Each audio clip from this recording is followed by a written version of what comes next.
Now that we've looked at deconstructing when we have variable on just one side, we want to look at variables on both sides. So now we're jumping to section D. We're on page 6 of this notes packet. And so we always want to focus on what is the story of the variable. So when we look at this particular one, we notice that we have a story of A is added by 1, and the sum is multiplied by 4.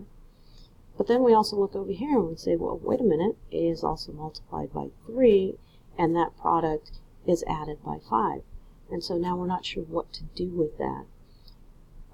So we have this issue of we really have two stories going on, and we really want just the story of the variable.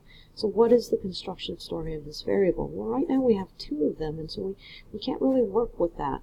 So we got to change it so that we can have a story of just one variable. So I want to clean up this side a little bit, and I want to go ahead and distribute the 4 through that sum. And so now I have 4a plus 4, and that still is equivalent to 3a plus 5. And so again, looking at the story of A, I would still have two stories of A. Now I have 4 times, or A is multiplied by 4, and that product is added by 4. But I still remain with the story here. So we have to figure out, wait a minute, that still doesn't work out very well for us. So I know that since I have A's on both sides here, I want to get those A's together. And I can do that. I know that I remember from inverse operations that since this is being added, either one of these is being added, I can move it to the other side by subtracting 3a, or I could subtract the 4a, depending on just which way I want to go.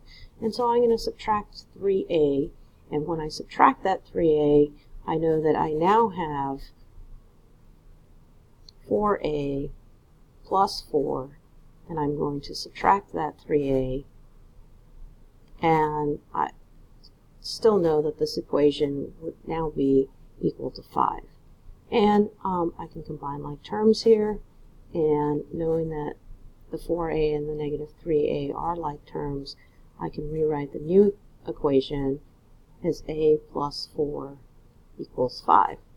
So now that I have variables on both sides and combined together, or I don't have the variables on both sides and they're combined together, I now have an equivalent equation that still represents this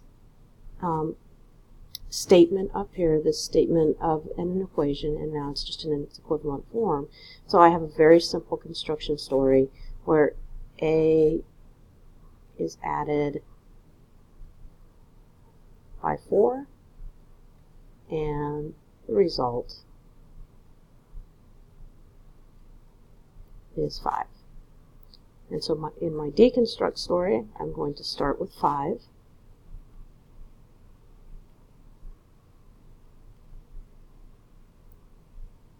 And then I know that since I was adding, I'm going to subtract the 4.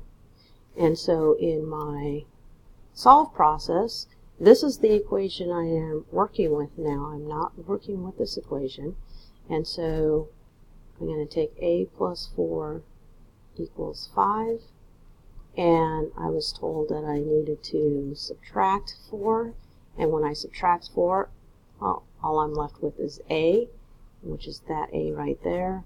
And when I subtract 4, I know a equals 1. And just as we should have been doing all along, and I failed to mention this, but kind of taking it for granted, anytime you have an answer, you have to always go back and check that result to make sure that that is correct. So let's do this in this case.